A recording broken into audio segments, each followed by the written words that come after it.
4 news network में दोस्तों आपका स्वागत है। मैं हूं आपके साथ राशिद ज़हीर। देश में एक चर्चा ये चल पड़ी है कि कमंडल पर मंडल भारी हो गया। भारतीय जनता पार्टी को 303 से 240 पर जो आना पड़ा, उसकी वजह ये बताई जाती है कि उत्तर प्रदेश के अंदर कमंडल पर मंडल भारी पड़ गया। कमंडल क्या चीज़ है? जो दक्षिणपंथी राजनीति है, ज़ायनिस्ट जैसे यहूदी हुआ करते हैं ना इसराइल में, अपने धर्म के प्रति, अपने कपड़ों के प्रति, अपने खाने के प्रति एक संकीर्ण नज़रिया पाने वाले लोगों को दक्षिणपंथी कहा जाता है। कमंडल उसी से बारे में बताया जाता है। मंडल क्या कहा जाता है? मंडल आप जानते हैं, मंडल की राजनीति। जब जेपी ने आंदोलन शुरू किया तो वो मंडल आयोग जो लागू हुआ वीपी सिंह के समय, और कमज़ोरों को, पिछड़ों को, सबको बराबरी का हक दिया गया, इसको मंडल की राजनीति कहा जाता है। तो कहा यह जा रहा है कि साहब मंडल जो है भारी पड़ गया कमंडल पर, और अब ऐसा ही रहेगा। देखिए, सबसे पहली बात तो मैं आपको ये बता दूं कि थोड़ा सा इस पर तजिज़िया कर लीजिए कि मंडल पर वाकई भारी पड़ा भी है। वाकई दबा कुचला व्यक्ति, कमज़ोर वर्ग का व्यक्ति अपनी कमज़ोरी की वजह से भारतीय जनता पार्टी से छिटक करके क्या वाकई इंडिया गठबंधन यानी कि मंडल की राजनीति पर आया है या नहीं? मैं आपको बता दूं, बिल्कुल नहीं। कांग्रेस आई, इंटेलेक्चुअल्स, सोशल मीडिया पर यूट्यूबर्स इस बात को बताने पर लगे हुए हैं कि साहब देखिए, तमाम दबा कुचला वर्ग, कमज़ोर, अल्पसंख्यक, दलित समाज, अति पिछड़ा सब एक साथ हो गए। और ये वजह यह है कि मुद्दे थे, राहुल गांधी का मैनिफेस्टो था, तमाम चीज़ें थीं, लेकिन ये बात नहीं थी कि वो मोदी जी से नाराज़ होकर के, हिंदुत्व से नाराज़ होकर के इंडिया गठबंधन पर आया। ऐसा नहीं है। अगर ऐसा होता तो आप एक बात बताइए, भारतीय जनता पार्टी को 240 सीटें मिलती, सफाया हो जाना चाहिए था। क्या ऐसा होता कि 2019 में इनको 38% के करीब वोट मिला है, इस बार 0.86% वोट कम हुआ है सिर्फ भारतीय जनता पार्टी का। 1% से भी कम वोट कम हुआ है प्रतिशत। क्या मंडल इतना भारी पड़ गया? मंडल अगर भारी पड़ा था तो उत्तर मध्य प्रदेश में 100% एक सीट जीती थी कांग्रेस ने, वो भी हार गए। गुजरात के अंदर 26 में से 25 सीटें, एक सीट किसी कारणवश जीती गई है, वो बनासकांठा की, उसको छोड़ दीजिए, उसकी वजह कुछ और है। 26 की 26 जीत गए। आप ये बताइए, उड़ीसा के अंदर बीजू जनता दल और कांग्रेस को ख़त्म करके 21 में से 20 कौन जीत गया? आप ये बताइए, मंडल की सबसे बड़ी धरती बिहार, वहाँ 40 सीटों में पिछली बार 39 थी, चलिए इस बार उनकी 33 या 32 आ गई हैं। भारतीय जनता पार्टी को बम्पर सीट मिली है वहाँ पर। आप ये बताइए, जनाबे मन चिराग पासवान 5 की 5 चूँकि गठबंधन में थे, ले गए। नीतीश कुमार 12 सीट ले गए, बाकी तमाम सीटें भारतीय जनता पार्टी की हैं। मांझी को हटा दिया जाए तो वहाँ पर क्यों जीत गई भारतीय जनता पार्टी? वजह उसकी यह है कि हिंदुत्व अपनी जगह मौजूद है। फिर आपका सवाल ये उठेगा कि साहब फिर ये सीटें कम क्यों गई? इसका भी जवाब मैं आपको दूंगा, लेकिन पहले आप थोड़ा सा इसको और वसी करें और विस्तार में जाएं।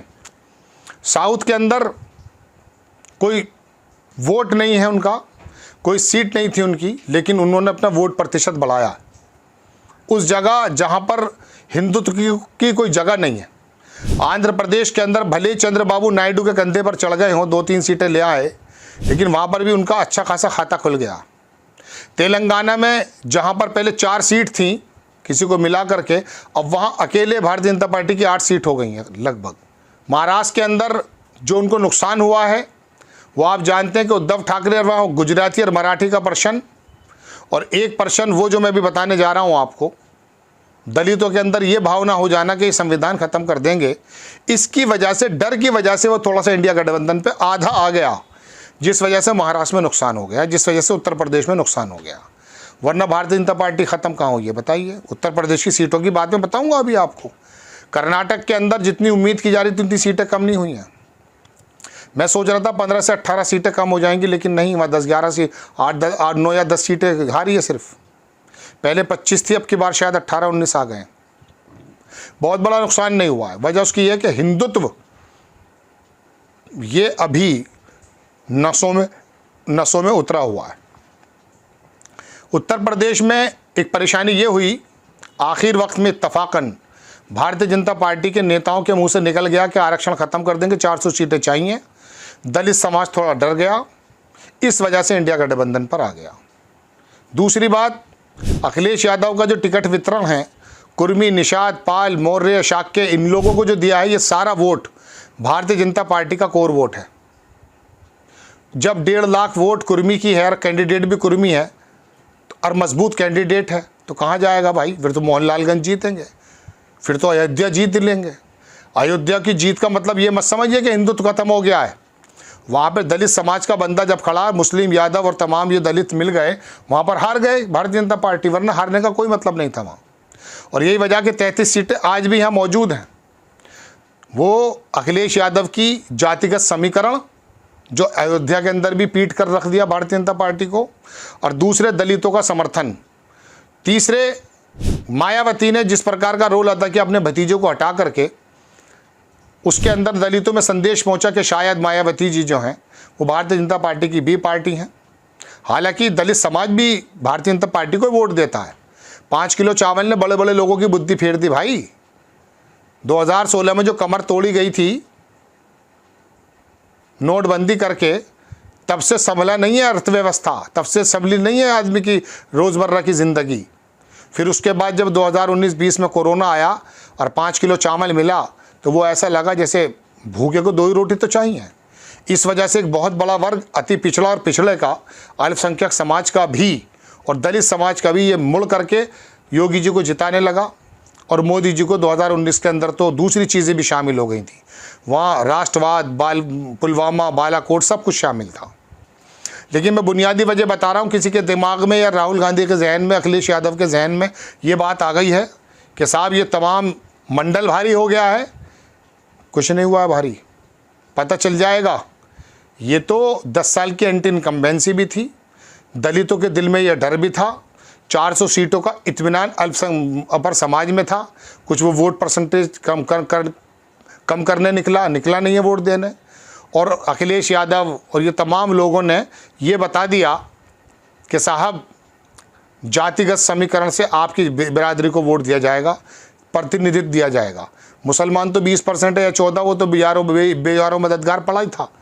उसको तो जाने ही कांग्रेस पर, अखिलेश यादव पे था, तेजस्वी यादव पे था।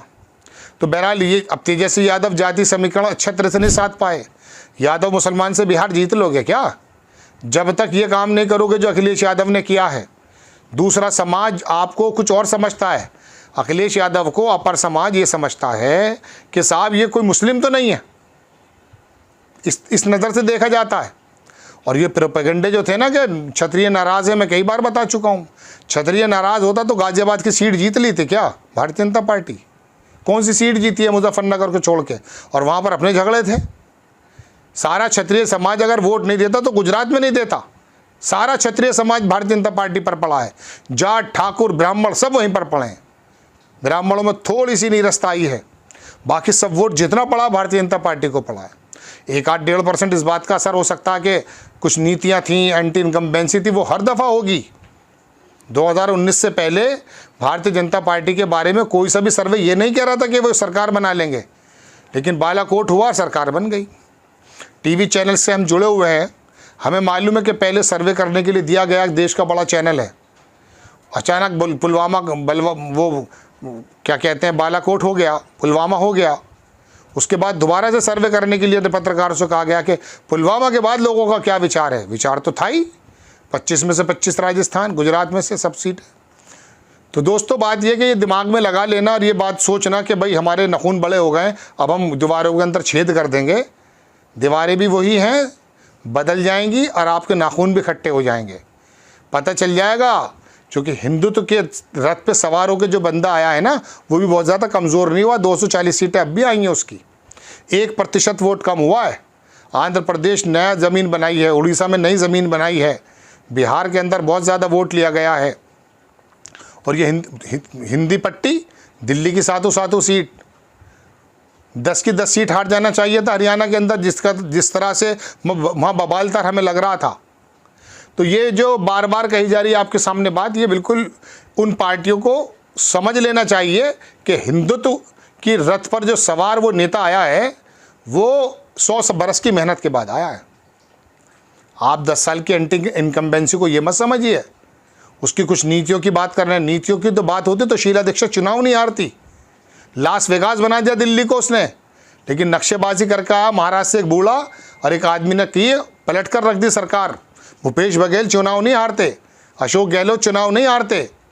जिस भूपेश बघेल ने छत्तीसगढ़ के अंदर गाय के पेशाब और गोबर से कारोबार देने की बात की, रंग रोगन की बात की, खरीदा गया है सरकार के माध्यम से, उसको हटाकर फेंक देते हैं वहाँ के आदिवासी। जबकि सबसे बड़ा आदिवासी नेता कुछ टाइम पहले कांग्रेस में आ गया था भाजपा का। तो बहरहाल मैं आपको बताना ये चाहता हूँ, ये जो धर्म की आग है, हाँ साउथ में ये आग अभी कम है, इसमें कोई दो राय नहीं है पहले से ही। वहीं वो ज़मीन बना रहे हैं धीरे धीरे। बंगाल की एक बात कह के अपनी बात ख़त्म करता हूँ।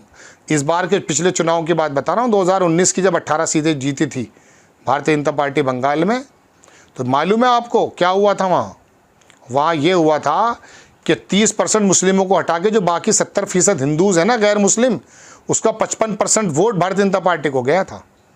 तो आप इसको हल्का मत मानिए, मंडल मत रटिए आप। धर्म की जो चाचनी है वो बहुत ख़तरनाक है, वो अफीम बहुत ख़तरनाक है। तो ये हो गया जातिगत समीकरण के हिसाब से आपने थोड़ा सा भारतीय जनता पार्टी और एनडीए को नीचे ले आए आप, लेकिन आगे खोलिए।